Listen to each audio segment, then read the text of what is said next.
Hey guys, today we're going to be talking about the psychology of money, understanding your money habits.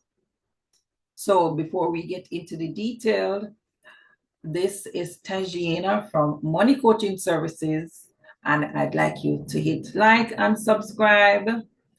Let's get into the details. So, what persons don't realize, you see, is that money is something that affects all aspects of their life. And this,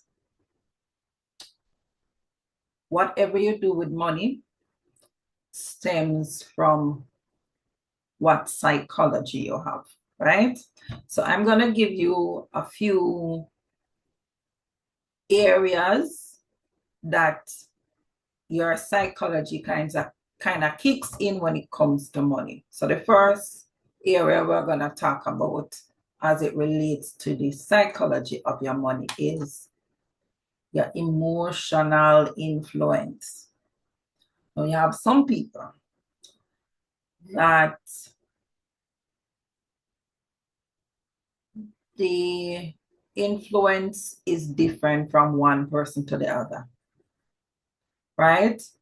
Some when they get money, the first thing they think about is what to purchase. So you have situations where you have some people that get a salary and the first thing they think about is going shopping. Like I used to be like that. I used to have this shopping craze. So as soon as I get paid, I'm thinking about all the things I want to buy for myself. I want to pamper myself. I want to treat myself.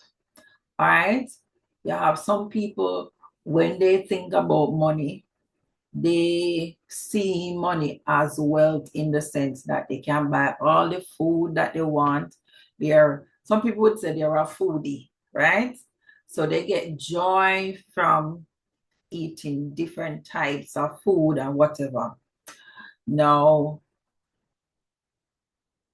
the essence of the emotional influence is that money and emotional influence is directly linked to a person's value, what you value the most. Because what you value the most is what you're going to spend most of your money on, right? So comment in the chat if you have seen yourself move from one type of emotional influence to another emotional influence. Like in my case, I used to be the type of person when I get my income, first thing I think about is going to the mall, going shopping, right? Now I'm the type of person that after I've broken that emotional psychology, I am now the type of person that says, okay, what structure is there for my money? So I'm now seeking safety with my money instead of immediate gratification. So some people spend emotionally for immediate gratification, while other people might say, okay, I'm going to use this money because I want to ensure that this is taken care of, my family is taken care of, blah, blah, blah. Right? So where you spend your money as financial coaches, once we review the budget, we can see where the emotion is strongest based on where the money is being spent. Because you will have some people who spend money, say, on safety, security gadgets, and so on for the family, for the house, for the vehicle. And a majority of the spending is done in that arena. Then you will have other people that will spend for beautification.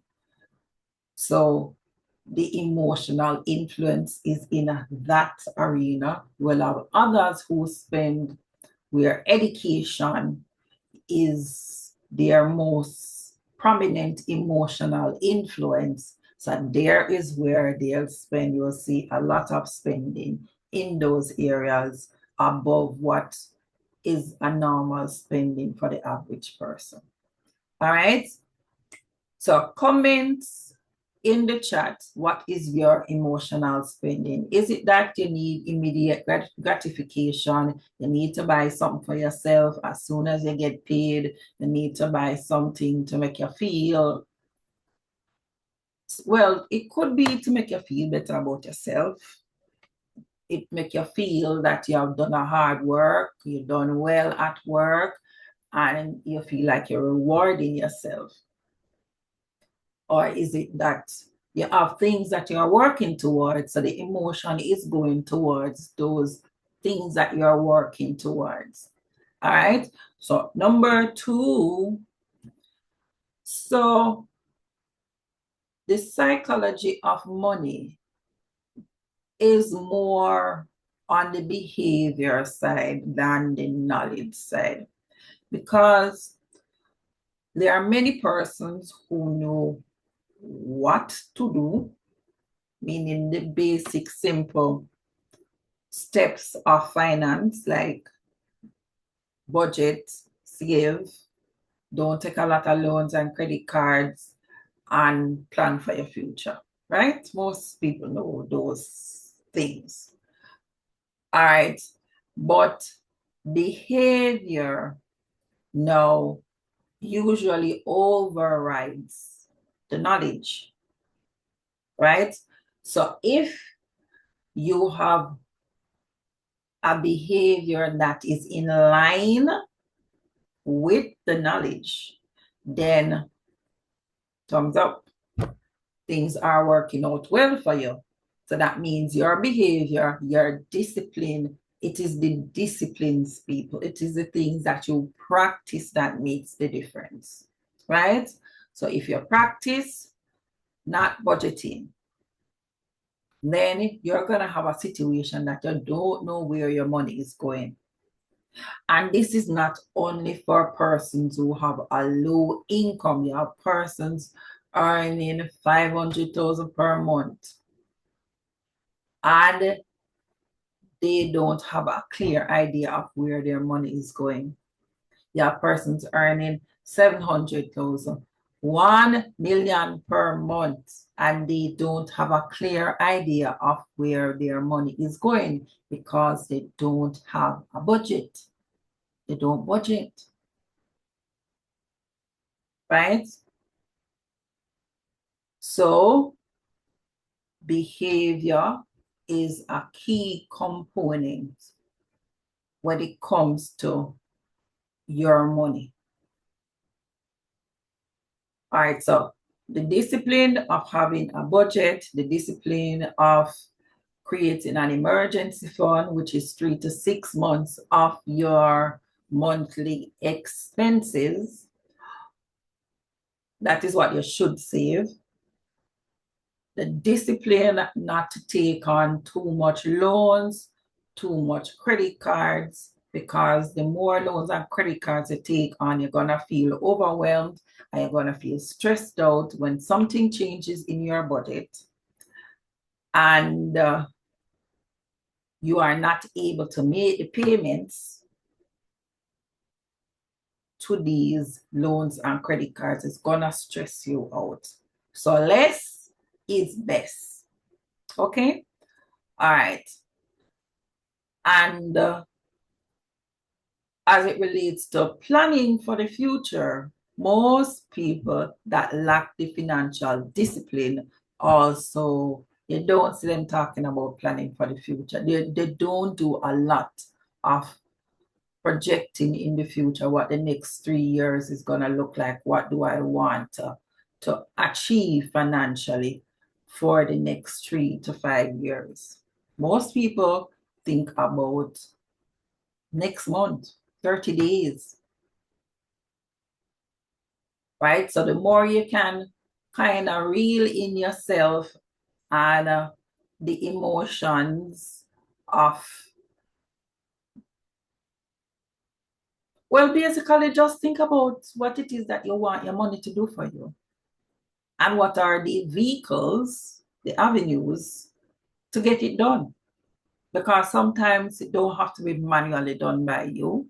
Because the savings part, right? I used to budget writing on people, as I said before, for earlier videos, for those of you who are new, who are hearing this for the first time. And then I start budgeting on Excel. Then I budgeting on a budgeting app. You understand? So evolution is happening, and you should also be evolving. So find the new ways to be able to get the disciplines in place. And people, it's gonna take time. So don't get frustrated with yourself that some people, they think that, okay, once I get a financial tip of how to do something, that means immediately I be able to be consistent with it. Consistency is a habit. Habits need to be practiced over and over and over again so till they become a part of you, right? So till them stick. All right. So number 3, I guess I touched on that a little bit. Long-term perspective. When persons think long-term about their money, it controls the urge to do a lot of, some coaches say mindless, some money coaches or financial advisors say mindless spending, meaning you just, oh, I want this, oh, I want that, and you go and you just buy what you want. And then later on you say, but I don't have any savings. Oops. You understand? You don't have any savings. And I said to persons that it is not only the poor persons who earn minimum wage that don't have savings. At least I understand when persons who are earning minimum wage don't have savings because their income needs to increase. So if you are a minimum wage earner, right? If you can save, if it's even $1,000 per month, very good. It's better than nothing at all, right? But work on increasing your income. Try to see if you can find a second job or something on the side that will give you additional money that you can work towards saving so that you can plan for the long term. Now, put aside now the low income persons who are earning now 300,000 per month, you don't have any children, or you have one child, so you're not supposed to have a lot of expenses. You have some cases where some people, they insist that, okay, I'm going to send my children to private school. Private school is expensive. But as number one said, the emotions tied to it is that I want my child to be seen with the who of who, meaning the people them who have money, me want their children to mix with mine so that when them leave high school, they are already familiar with persons who have money. Now, that for you might be a long-term perspective for your children, but also consider what are you sacrificing to keep up with the Joneses? Because when we try to cram everything, people, I know that we are ambitious people, ambitious, very ambitious people. We want to do everything one time. There was a time I was working at Scotiabank and there was a co-worker and I was talking to her and she was saying she got married, she had a baby, she buying a house, She have a car loan, she have credit card, she have student loan. And I said, it's not a good idea to have all of these things at the same time, or basically 1 year after each other. You understand? You need some space in your budget. And of course, there was no savings, no emergency fund. You need some savings. You need some savings to be able to help you for unexpected expenses, right? Unexpected expenses, they come up as you just said, it just pop up on you like a daisy. So things just happen, and things are always happening. So when things happen, you must have a plan. What is the plan for the unexpected expenses, right? So that is why the emergency fund is a must-have. It's not a luxury.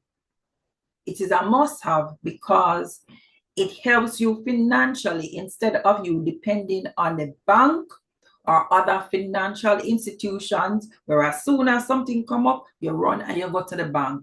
And you don't realize that you are robbing your future. Yes, people, especially with credit cards, you are robbing your future by the percentage that is charged. Now, in Jamaica, the percentage that is charged on the average credit card is 48%. So 48% of your money going down the drain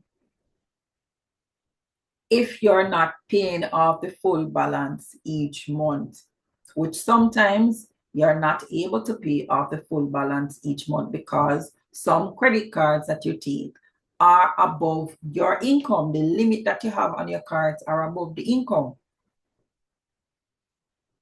And instead of it making you feel uncomfortable that you have access to so much money, some people feel proud that they have so much money to have access to, not realizing that you might find a time that you use more money from the card than you expected to use, and now you don't know what the next step is going to be. I have clients who some max out a $2 million credit card, some max out as much as a $4 million credit card. And after that, they become overwhelmed because the situation is overwhelming. So the key to this is to be aware of what it is you have.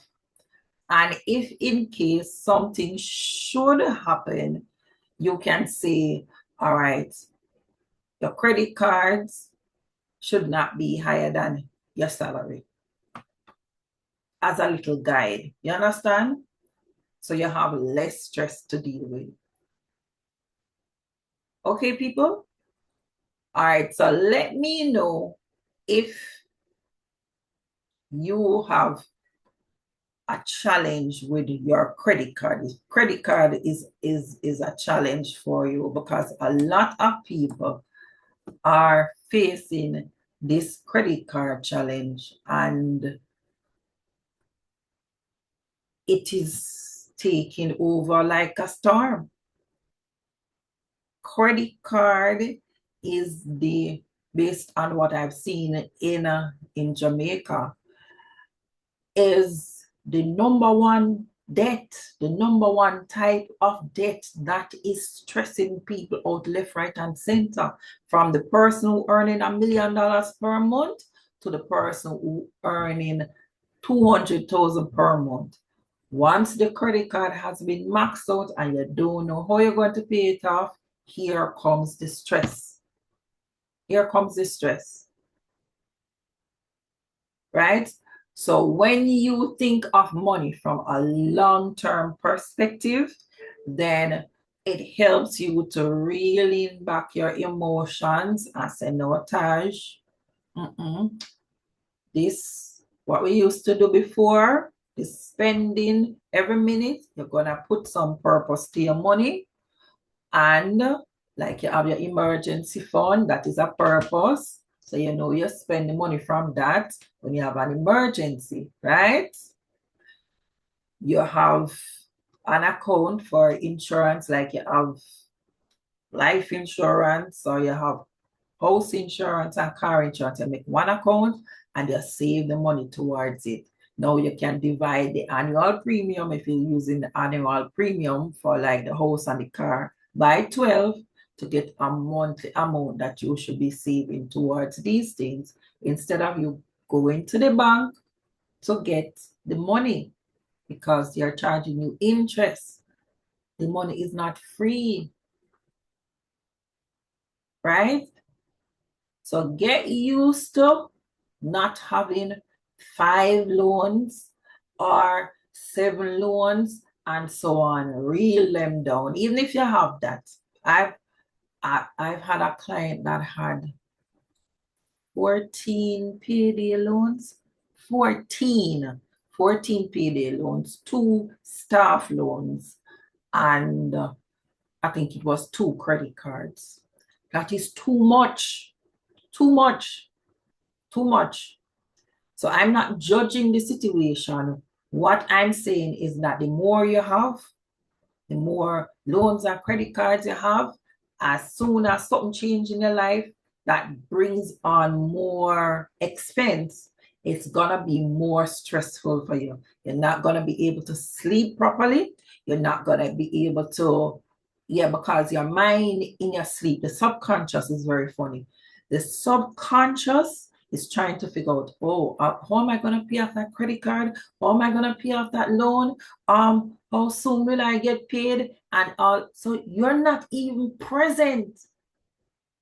You're not present at work. There was a study done by Price Waterhouse and Coopers on financial wellness, and it says 1/3 of the persons who have financial challenges spend 3/4 of the day, three quarter of the day thinking about their money.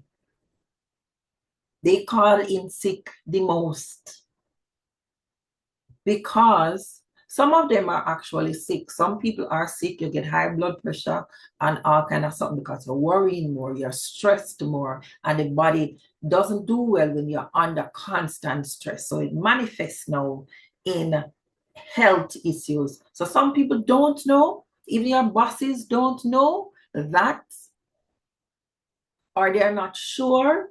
They just assume that your financial challenges can also affect your mental health and your physical health. So long-term perspective, people, is what we are on, so that it kind of calms you down and you say, okay, this is a priority. This is a high priority. This is a middle range priority. This is a low priority. So you can use something like that. Categorize the expenses that you have based on priority. And as we taught some of you before in like the budgeting classes, is that your needs are high priority, right? Your grocery, your utilities, transportation costs, and housing, high priority. There are other things in your life that will also be high priority based on you, the individual, and what you value as an individual, right? Fine. So focus on your priorities. So your priorities will determine your long-term perspective, right? So if your priorities are all short-term, that means you don't have a long-term perspective. So everything is no, no, no, no. And if everything is no, no, no, what will the future look like for you? Where will the money be for retirement? Yeah, business owners too. You know, retirement savings, business people. there must be some retirement. There must be some retirement savings because it is important for you to be able to have money for old age. Yes, you have the business, but anything can happen. You understand? And you need to plan business owners for progression. Who's going to take over the business? Even in your household, your personal household, mothers and fathers, you're getting up into age. Who's going to take care of what? Where's the money going to come from to take care of your expenses? You can't wait till when you reach down the road to figure it out, because that time it's too late. You cannot accumulate money of any significance in 3 years. Retirement age starts at age 65. So this long-term perspective helps you now to reel in the emotions and say, okay, I can't do everything. I can't do everything. You can't do everything. If everything is a priority, if everything is urgent, nothing is urgent. And it goes for your finances as well. Everything cannot be a priority. And it doesn't matter how much you earn. If you earn $1 million and you spend $1.2 million, you're broke. You are broke. Right? Okay. Next. So,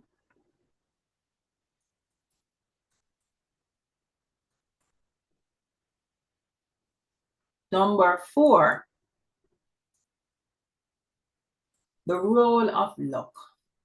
All right, so the role of luck is basically after you have started to practice more financial disciplines, you'll find over time that you say, oh, I never knew I could do this. You know, some things, your eyes start opening more to other financial opportunities. You start seeking out opportunities to save more and so on. And you become luckier with your money because now your subconscious has moved away from the scarcity mindset to the abundance mindset, where you tell yourself that I am the person in control. I am the person in control. I am the person who, if I need to go and get another job, I'll go and get another job. And you'll start see your situation improving year over year. And you start being more consistent and understanding that what you do matters. What you think about money matters. And it matters not only on the surface, but also in the subconscious. Yep, it matters. So value contentment. Contentment means you are not stressed out by the fact that everything is not the way you want it to be now, but you are working towards reaching a higher goal, right? A higher level than where you are currently. So if you take that mindset to money, you will do well. You will do well when you will do well when you decide that, hey, I'm not going to stress the small stuff. I'm not going to stress. Stressing is not going to improve my situation. So I'm not going to stress myself about anything right now. What I'm going to do is just make a note of where I am and where I want to go. And each time my situation improves, I reward myself and I'm grateful and I show myself some form of appreciation for doing the work. Okay, people? That's how it's done. So have gratitude. Gratitude is an important component of the psychology of money. It is. So put in the comments if you found that gratitude, being grateful, has allowed you to be able to feel better about your situation.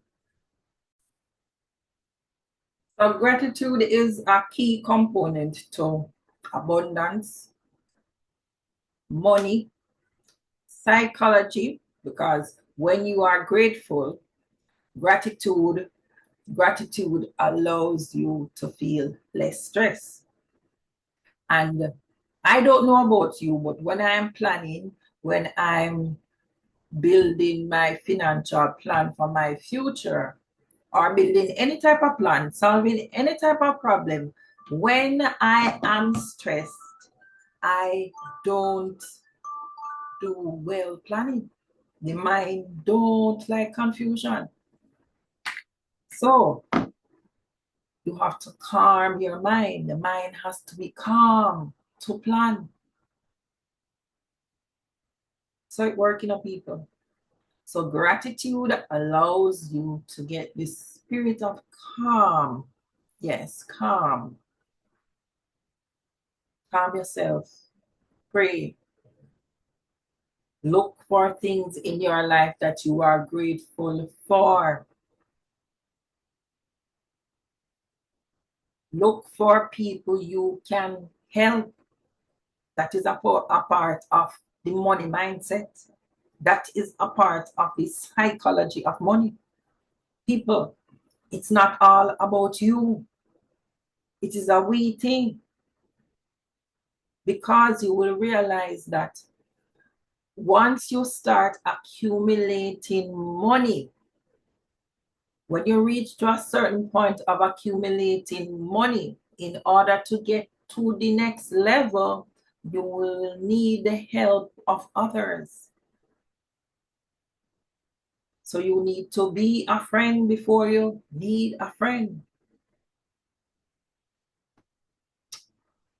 Comment below if you have ever volunteered for anything. I used to do Red Cross and go to homes, children homes, old people home, all kind of home. And this is from 7 people. So it never had anything to do with money at that time, but the whole essence of you being able to give back, that feeling of gratitude, it goes up tremendously. It goes up tremendously. It does make a world of difference when you volunteer, when you do something, yes, just to help somebody else, and you don't need anything in return. It's not a transaction. Okay? It's not a transaction. It is something that you do because gratitude is a component of your life, and giving back helps that. So it will help you to value contentment. You will be more content when you start to get out of just the me, I psychology, and understand that yes, you will help some people and they don't help you back. But the point of helping others is not for them to help you back unless you originally agreed on that, right? There are areas of your life that you must be able to say, okay, I'm going to just do this thing and I don't want anything in return. All I want is the satisfaction to say I helped another human being. You can do that, right? Comment in the chat if you can just help somebody just for helping sake. It not for being a big thing. It could be that somebody in the line and they don't have $20 and you give them $20. Somebody need a help crossing the road and you help the person cross the road. You're passing and you help the person cross the road. Simple things, and they matter, to your psychology. And they say how you do anything is how you do everything. Helping others is a form of giving,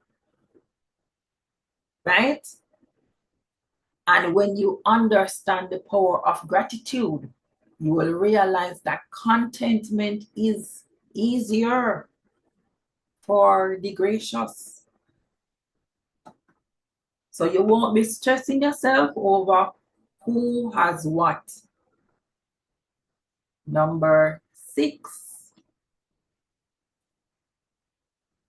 risk tolerance. So, all right, when it comes to your money and your psychology of your money, a lot of persons keep talking about, say, what you're going to invest in, right? And invest in things you understand, right? Your tolerance, you cannot be a person who say, oh, I'm going to buy stocks. Stocks has a highest risk because you assume that you buy stocks tomorrow, you're going to be rich. Nothing go like that. Not one earthly thing happens in that way. It doesn't work like that, right? It has to be a consistent effort on your part to be able to get those type of rewards, right? So you making the effort to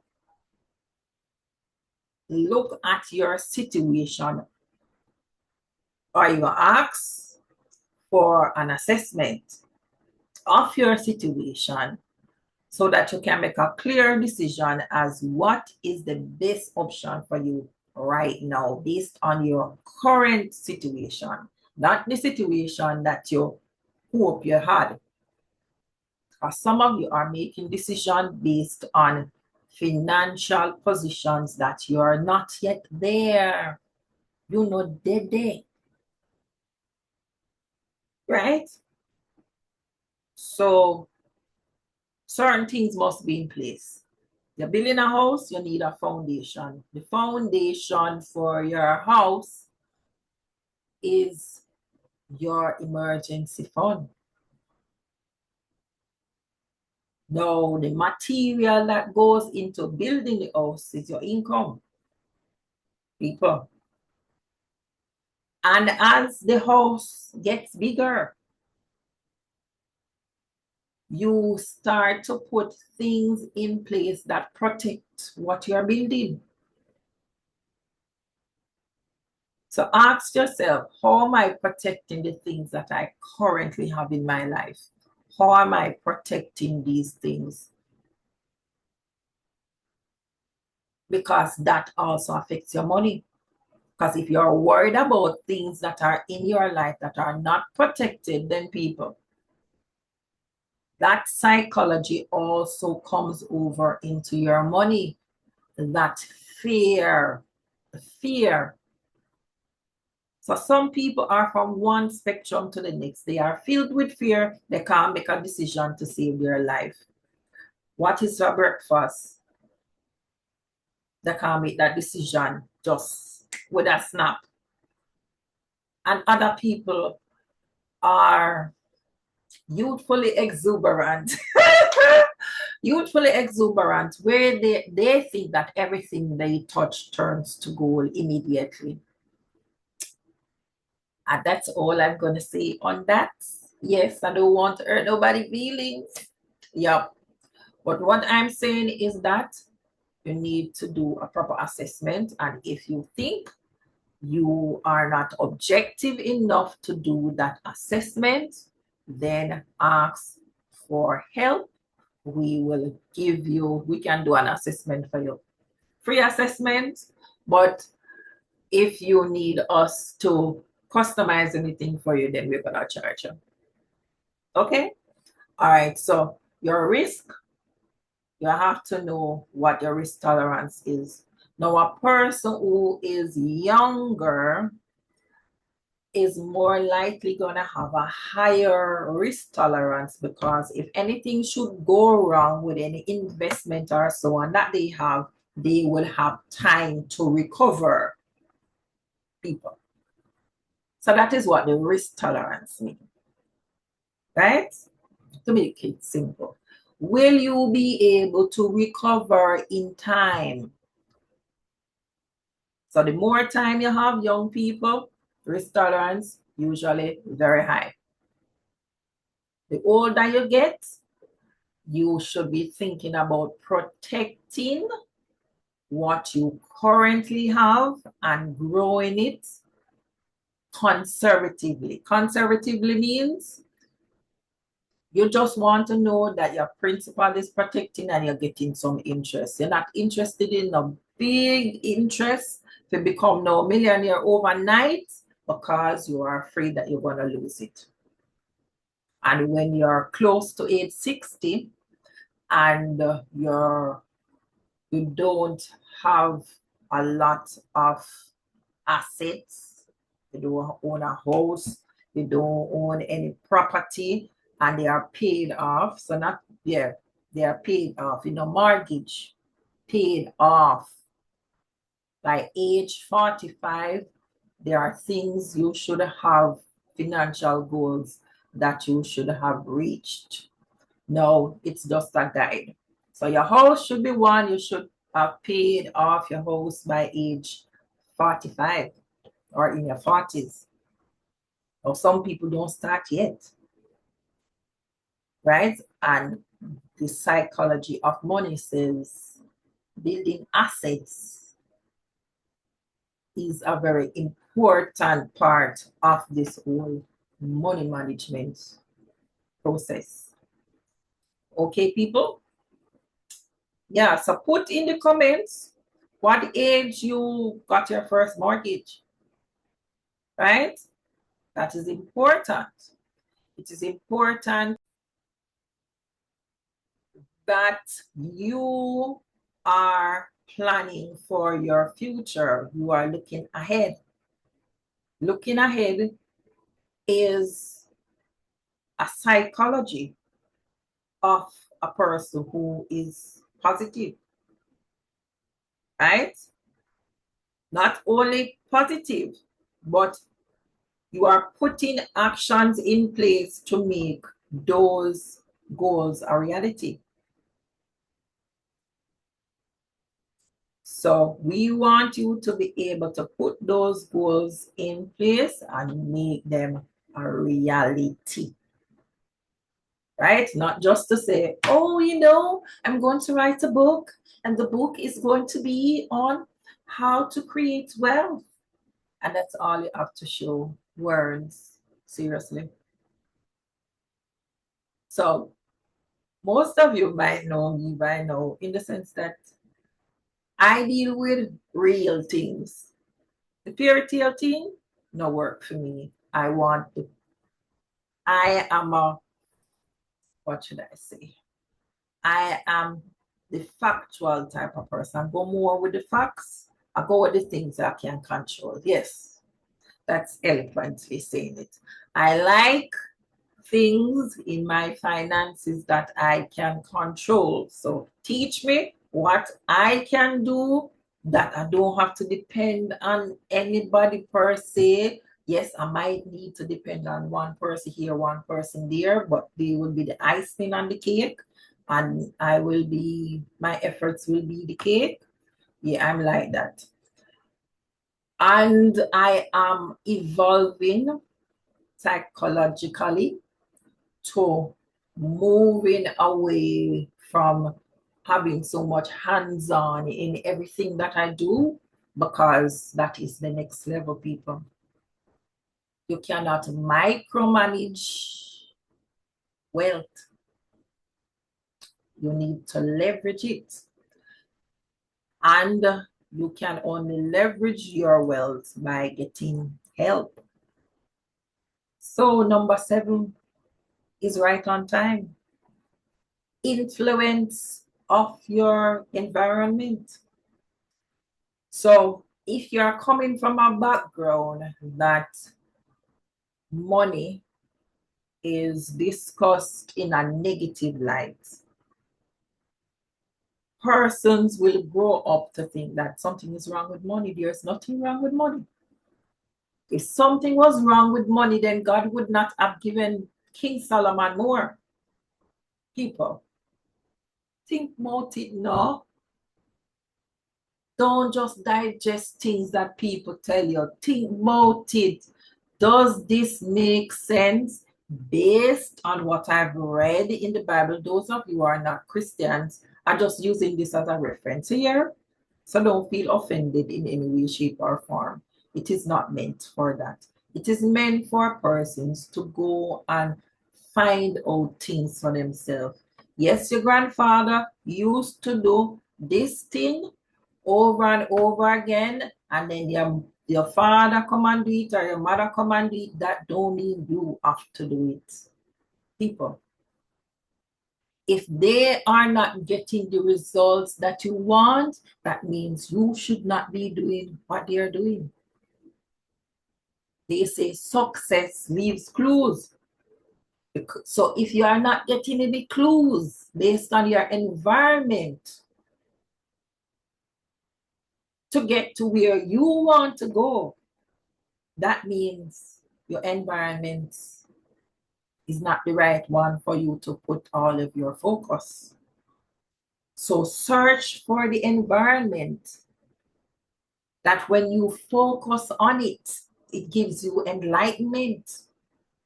People, you need to be enlightened. You need to have conversations with people who are solving problems. Too much conversation about other people, boring stuff. Sorry. Things that do not improve the quality of your life. Why is it that what somebody else is doing supersedes what you are doing for yourself? You are less of a person because the actions speak, so you have to watch the actions. The actions is what is your barometer.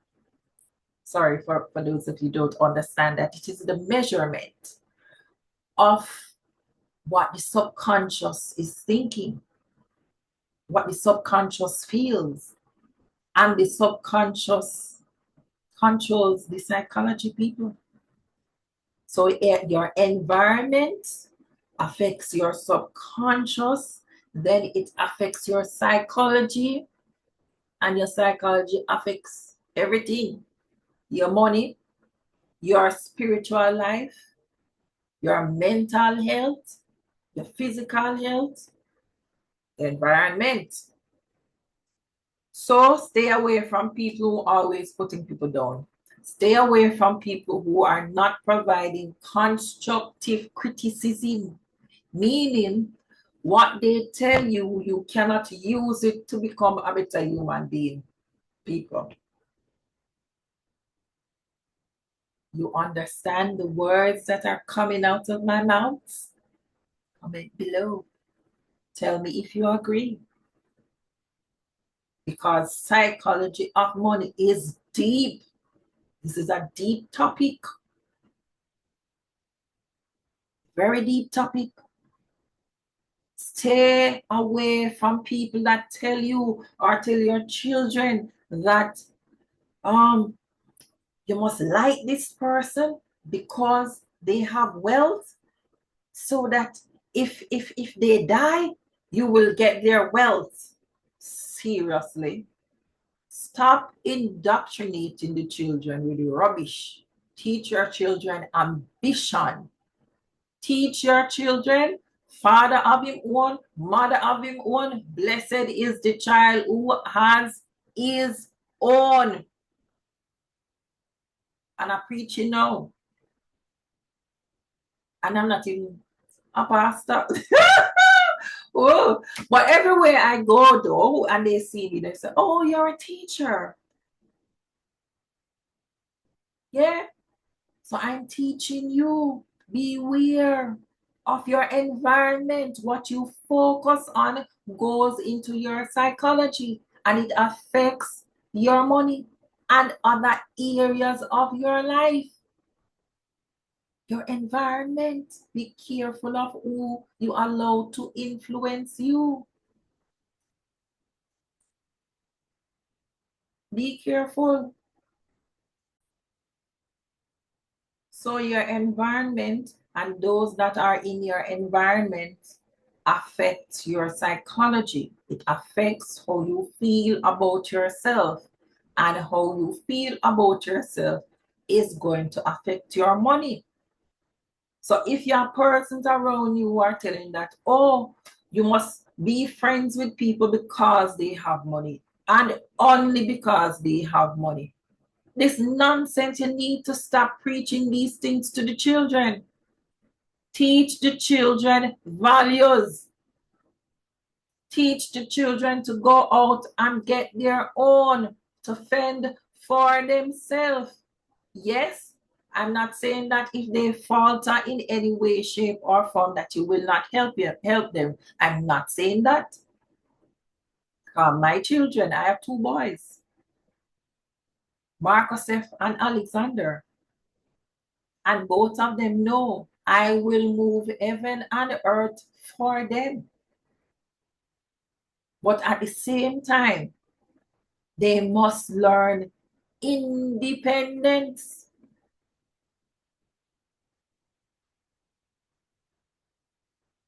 Remember, as parents, some of you might not be parents yet, but you are role models to those who are around you. Now, whether you're a good role model or a bad role model, I will not go into that. But we are all role models in this life.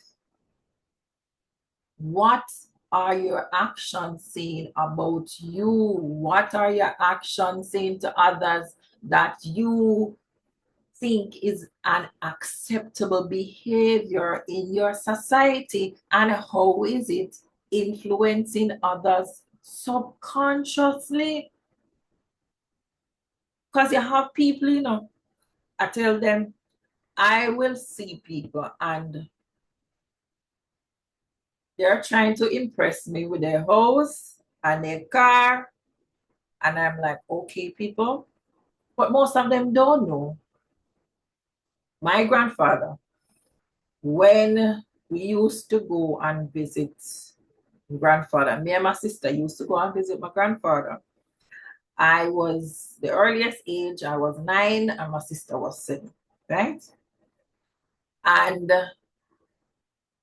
he worked here, poor man. He was poor and used to sell newspaper for the Gleaner.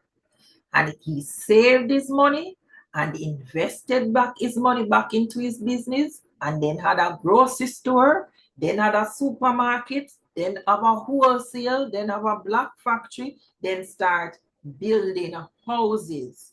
So this psychology of money is just that. This is the type of person you will become. Each time you put your hand to something, it is going to grow because you have an unwavering mindset that come hell or high water, you and God on a mission. And if God says, I have put you on earth to be a role model to your community, people,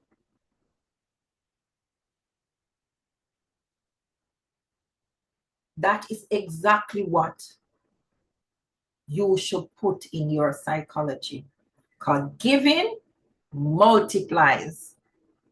So some people like to give one person, oh, she's my friend, and I give this one. No, that's not how giving actually works.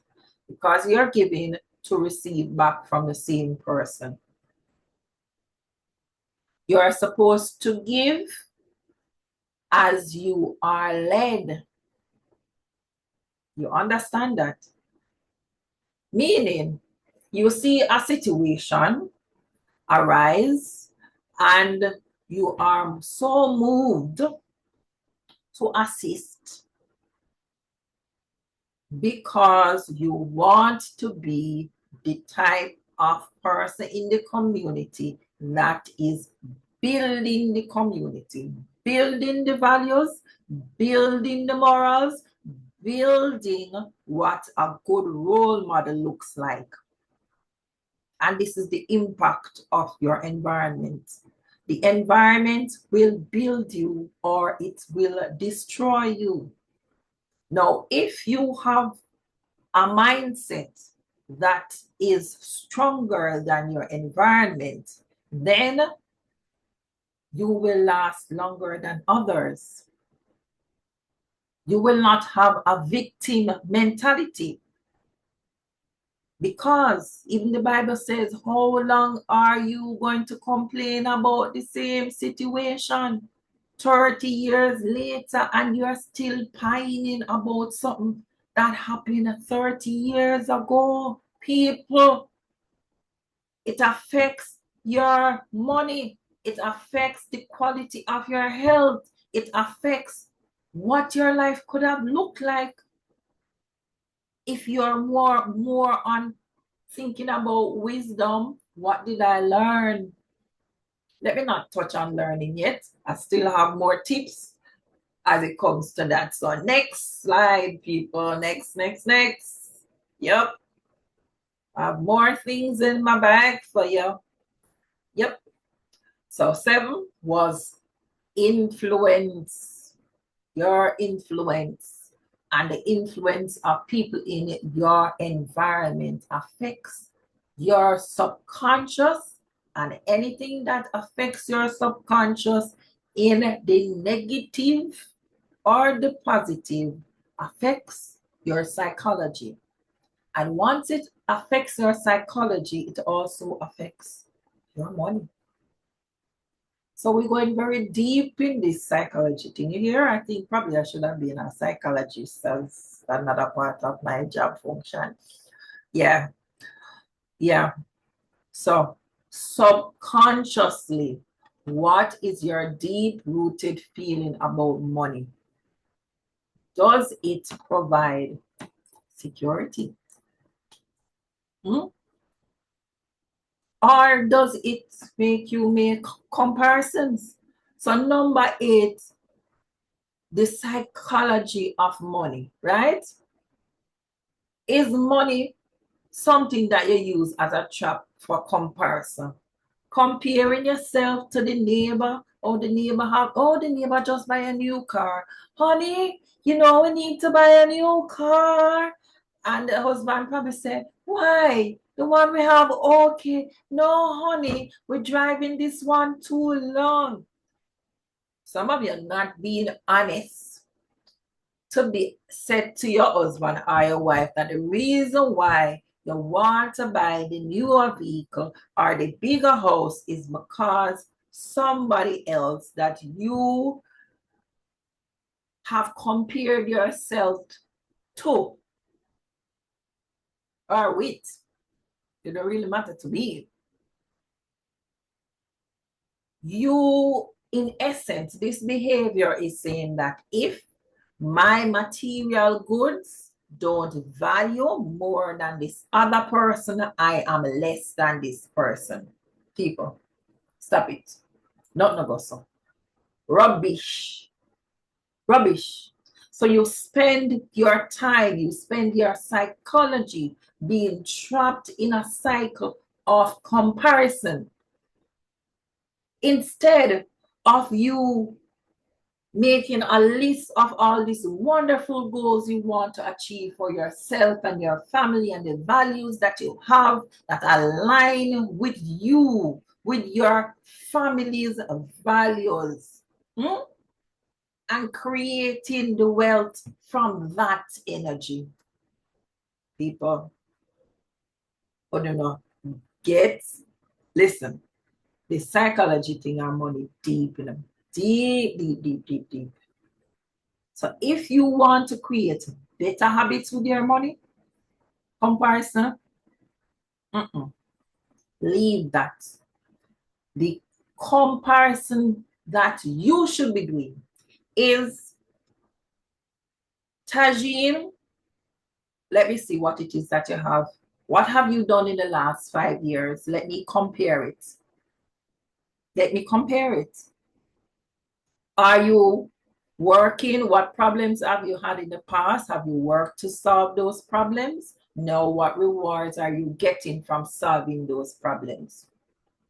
Is your life easier as a result of solving those problems for yourself and your family? These are the things you must compare.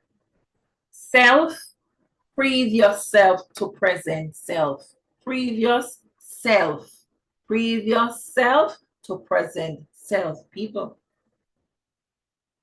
this is what the comparison is for. Not for you to compare yourself with your neighbor. Seriously? This is the age of enlightenment. You have God within you. God is your force.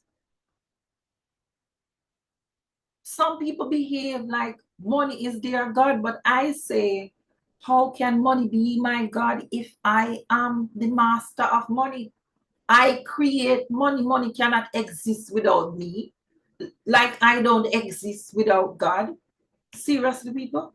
Like I tell my kids, your tablets, you are supposed to control your tablets and your device. They are not to control you. What the actions are showing. The actions are showing that the wisdom, we need to be around people with more wisdom. Wisdom. And that affects the psychology of your money. And then you will understand that this comparison thing is wrong. You should be looking, who can I team up with that we have a win-win situation when we go ahead to working on a project together. That is how your mindset should be. The psychology of your money is, how do I get to the next level? Me putting all of the things that Tagene is good with all of the things that my YouTubers are good with, and we come together as one. One. We are builders, persons with the psychology of building black money. We build communities. We build role models. We build values. We build respect. We are builders. Okay, people. Yeah, moving right along. Right along. Yeah. So we're back to the importance of saving. So we touched on this a little, right? So the importance of savings is for the savings to save you. Yeah, did you get that? Yes. The importance of savings is for savings to save you. In your time of need, your savings is there as a backup. It is your financial shield from all or most things unplanned for. Savings don't need no explanation, except that you should have one. And because you're earning a lot of money is not a good excuse for not saving. Because persons who earn a lot generally have high expenses. So if you have high expenses, and I'm not even going to say you lose your job, because probably it is easy for you to get back a job based on the fact that your education level might be high and you might have met couple persons in your industry, so getting back a job would probably take you more than probably 3 months, if so long, right? But if you were ill and cannot work, like for a year, which has happened to a number of persons, now that is a different kettle of fish. Where is the money gonna come from when there is no savings, people? When you don't have no work because you're mentally incapacitated, you mean you cannot do any work even if you wanted to. So you have lost your income because of an illness or an accident, and you are recovering. Where is the money going to come from? And hopefully you have insurance for critical illness and for accident, right? That is kind of a backup plan, you know. So instead of you saving every single dollar yourself, you can use the insurance and leverage the insurance to get lump sum money for cases like these. So you will have a psychology. Your psychology as it relates to money will equal peace of mind, will equal safety. Will equal safety. That's the psychology you need. And if you're not there, guess what? You can learn. It's a learning process. You can learn and get there. Number 10, mindset shift. Shift, shift, shift, shift. Yeah, so shift out of the negative energy. Anybody tell you that you can't do something, tell them say, Tagene says, me say, the Bible said, right? Tagene said, the Bible said, just in case some of you don't read the Bible, all things are possible. Right, sir? All, what all mean? All things are possible. All means some. So shift your mindset. Yes, you used to be poor. So what? You're not the first and you won't be the last. Other persons have been poor and now they are rich because they had the mindset that if they work hard and they save and they were true to their values and they volunteered, they helped others, the seed of goodness will come back and bless them and they will become lucky. That's how it's going on, people. Shift your mindset from lack, because if you are subconsciously in lack, you are financially in lack. What did I say? Subconsciously, if you feel any emotion at all, that is what you currently have. It doesn't matter if you keep saying one thing and you feel another thing. Anything you feel overrides anything you say.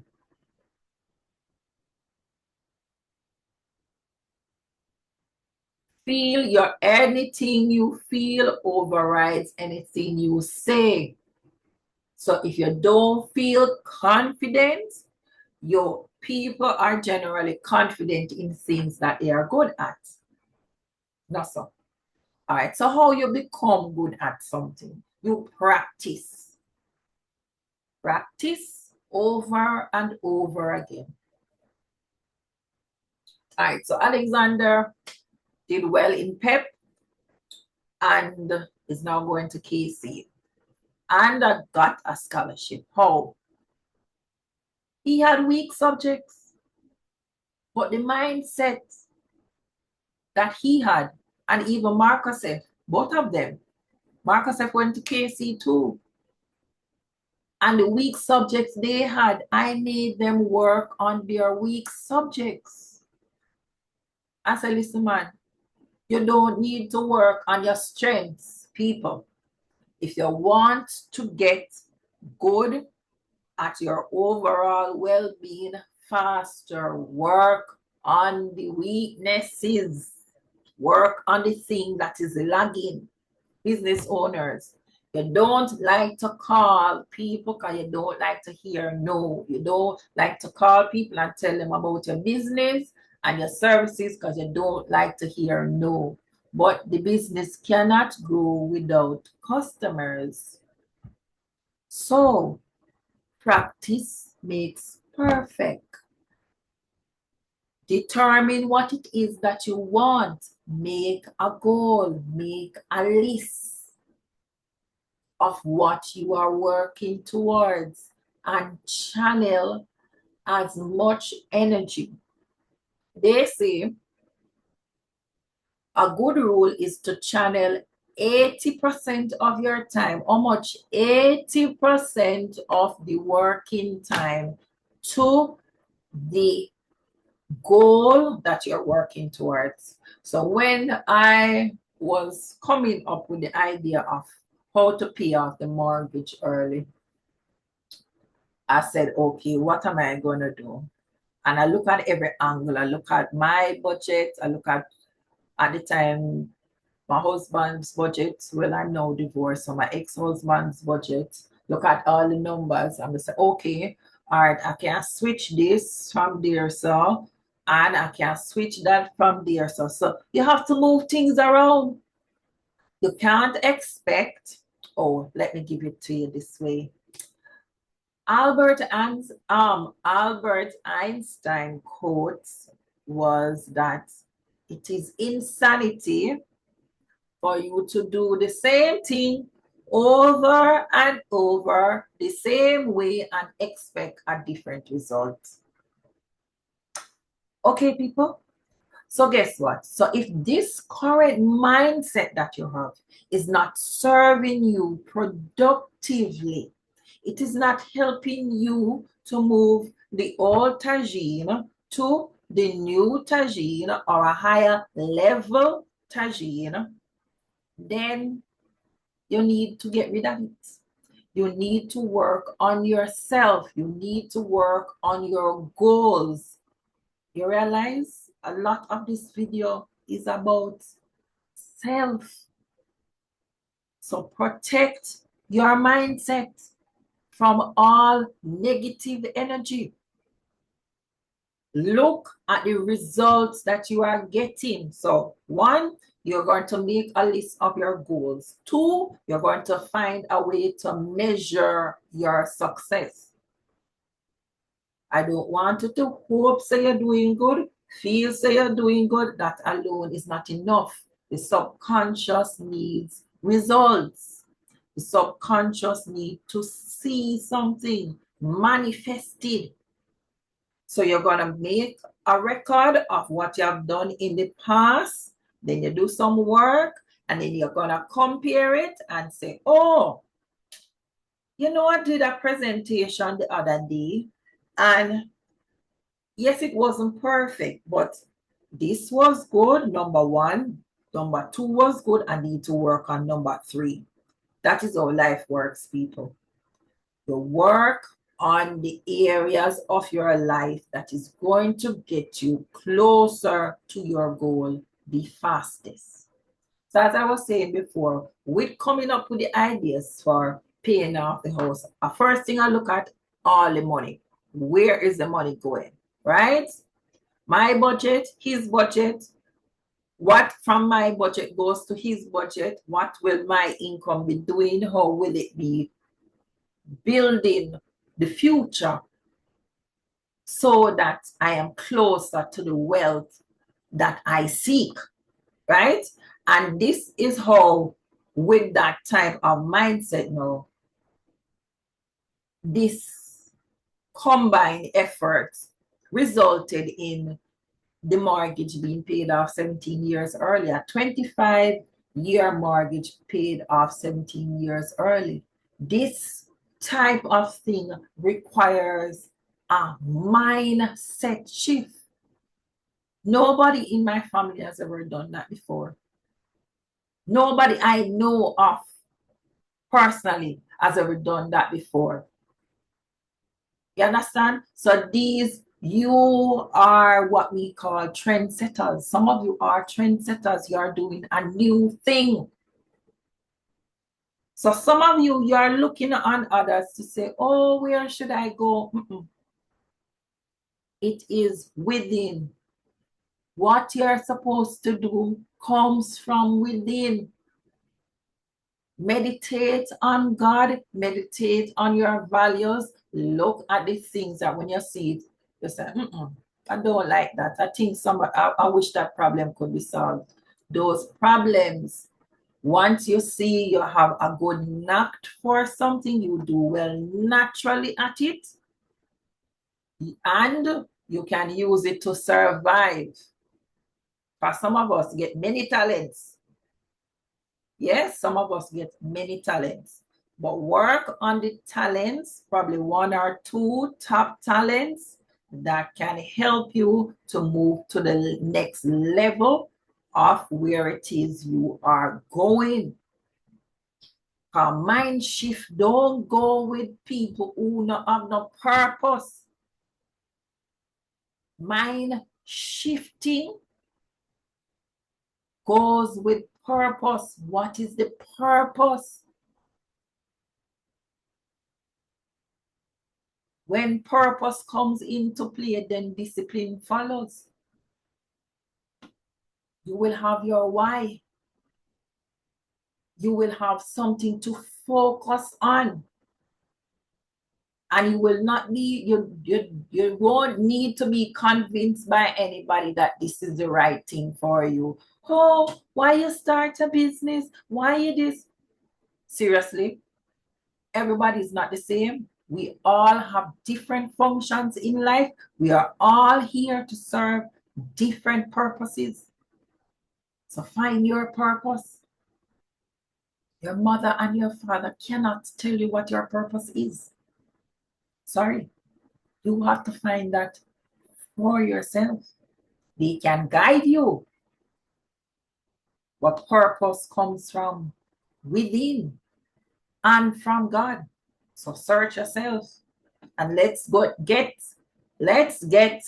mind shifting from negative energy to positive energy, from lack to abundance. Yes, people. Yes, people. That's where we are going. Abundance, we say. Abundance mindset is where we are shifting. For those of you who have not started, then let's go. Okay, people. Yes, so tell me if you want to shift your mindsets. Put it in the chat. Shifting. We are shifting. We are lifting all negative energies, because we know that it is only with a peaceful mindset that we can get that energy that we need to push our lives to the next level, not only financially, but all the alleys of life that we need to be able to reach to the next level of where God wants us to be. God wants you to evolve. God wants you to grow. Now, the importance of storytelling. The importance of storytelling on the psychology of money is that when people tell you about their stories, and they tell you about the hardships that they face and the obstacles and how feeling grateful for the help that they got here and there, and how they've also started now to be giving other people assistance, just like how they have received assistance here. Pass it on. One person help the other person and you keep the chain going. This is the importance of storytelling as it relates to the psychology of money, because storytelling, it gives you this essence that, can you imagine? Tagene said that she was able to do X, Y, and Z. Then that means I can do it, man. I can do it. So storytelling brings the persons who are listening under a subconscious influence that if it is possible for one, it is also possible for the other. No, you might have, some of you might have and say, no, the only reason why Tagene was able to do this is because our mother is this and our father is this and this is this and that is that. People, seriously? Seriously? Not everybody falls in that category. Some people actually came from pulling up their bootstraps. Some people, their parents were helpers, domestic workers, and they told their stories, and they are telling their stories because telling their stories is a testimony. Testimony, you know. Testimony to get into your subconscious to say, hey, don't give up. It's not the end. It's not end till it's over, and the over is death. Death is the last. So the psychology is, oh, me too old. I can't do this anymore and I can't do that. Really? Who told you those lies? Seriously? I'm too old to go back to school. This is one that pissed me off. People. The people that earning $1 million per month, them still going to school. As them done one course, them go do another one. Oh, I know. Because I have clients who that is exactly what they are doing. Every minute they're on a course. And the person that don't have no money, in comparison, not that you should compare, but I just comparing the psychology. Not the, you understand? You complaining that you don't have any money. And before you take some positive comparisons, positive traits, and align them to yourself, you're looking on the, oh, she have this, she have that, he have this, he have that. So you don't have nothing. You don't have God. You don't have life. Gratitude. Let's see, I'm going back to gratitude. Psychology of money is the psychology of gratitude and the psychology that all things are possible. That is my summation of it. Right? So people can tell you their stories. Whether you believe them or not is of no consequence, because once it is written in fact, it is history, and it never change. Not from that time. The future of it might change. Like a person might buy a house and own a house and sell the house, so they no longer have a house. But outside of that, what is written in stone in the past cannot change.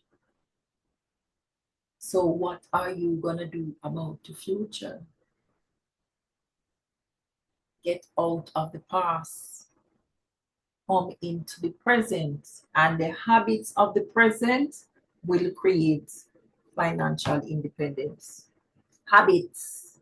Habits. The things you do over and over and over and over again, these are the things that will improve your psychology, your confidence of yourself, doing them over and over again. The first time I did a public speaking talk, first time, people. No, before or prior to that, I was kind of nervous about presentations, doing presentations. So I said, all right, I'm going to set up a way how I can. Remember, I tell you, you try something and you find a way how to measure your progress. So I said, all right, I'm going to set up a Facebook group, get some of people that I know, bring them over, do the presentations, and then after get the feedback from the people, yes, and then watch. I watch the videos over and over and over again, and I critiqued myself. Now, some of you have a difficulty in giving yourself constructive criticism. Now, all you need to do is remove yourself. Yes, what I mean by that. If you were watching this presentation by another human being and they spoke in this way, what would be your assessment? Do it like that. Then your assessment of yourself will be more constructive. So when I look at the presentations, I say, oh, you're not too bad. You have areas that you need to fine tune, but the more I spoke, is the more confident I felt, and the more I started to watching videos on YouTube about public speaking. I watch Brian Tracy. Some of you might know Brian Tracy, Canadian author, businessman, and public speaker.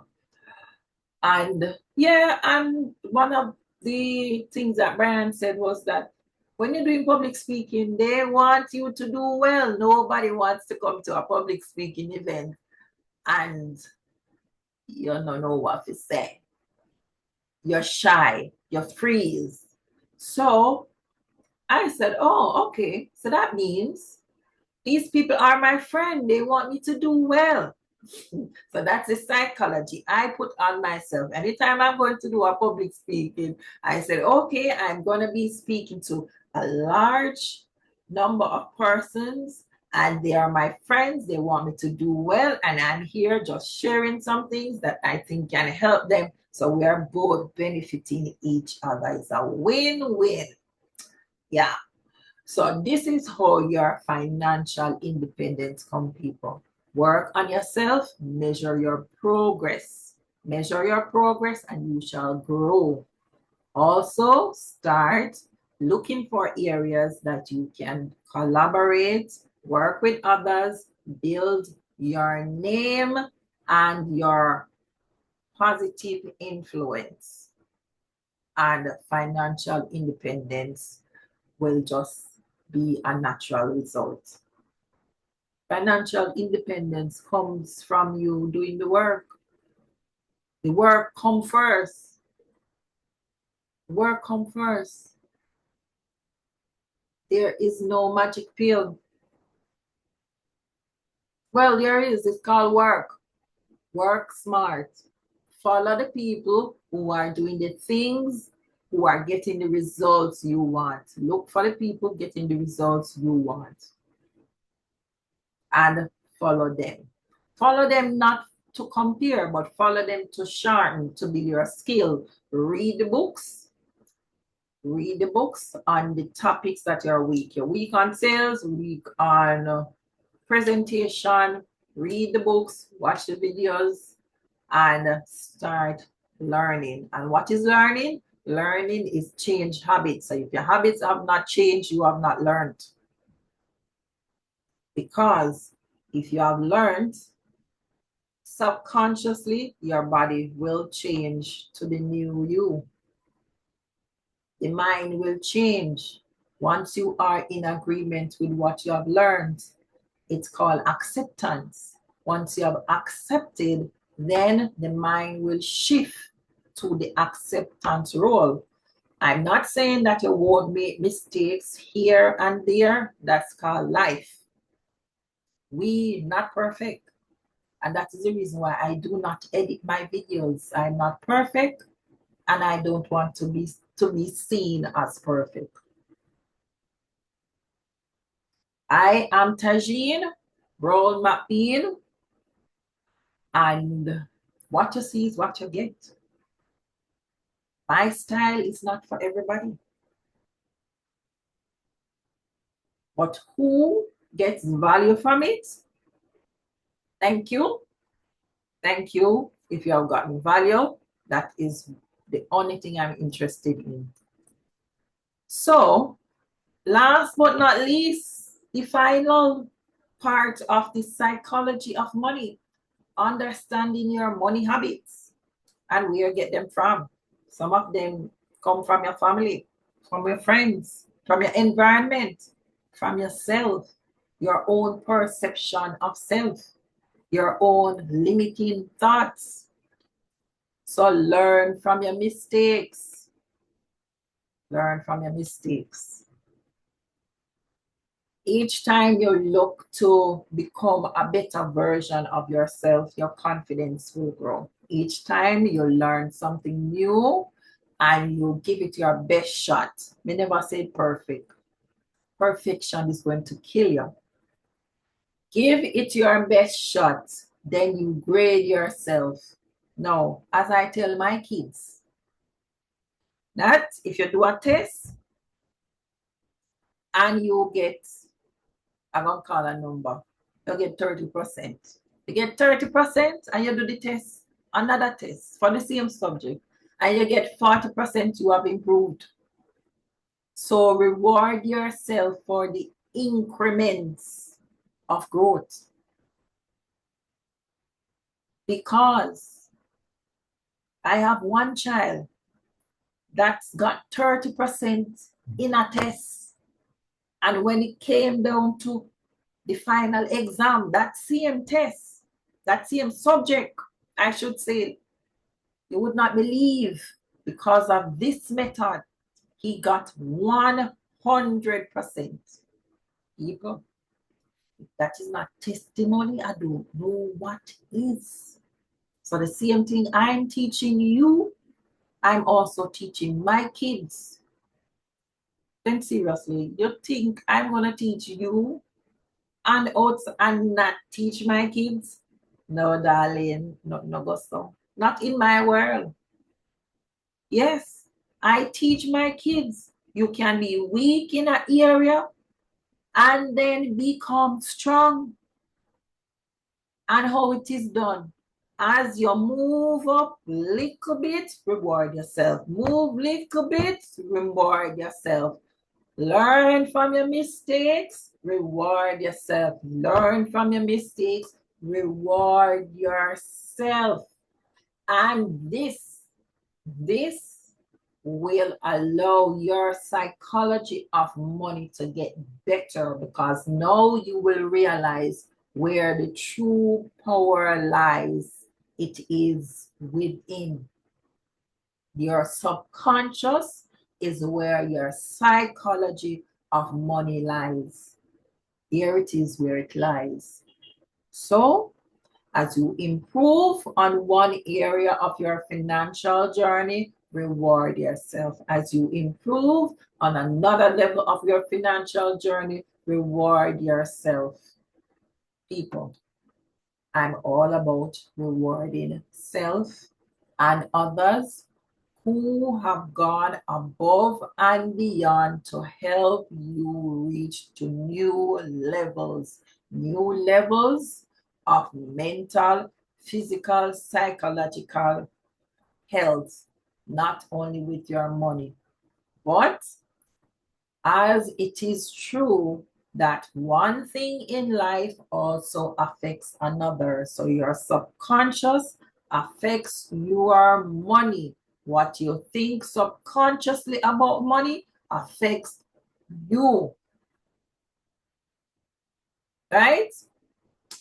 So guys, I gotta go. Thank you for your time. Hit like, subscribe, and hit the notification bell. And yes, please, people, we spoke about a lot today. Tell me your story, your journey about money, anything you've improved. If it's even a little toopsy bit, a little bit, you have improved, put it in the comments so that we can say congratulations, you have improved in this area. We want you to start learning from your mistakes, and we want to start bigging up people who are actively learning from their mistakes and growing so they can be role models to others. We are the role models to the younger generation. Our actions speak. Our actions say to the younger generation, it is possible for you to build no matter where you are. And if you can't watch another video,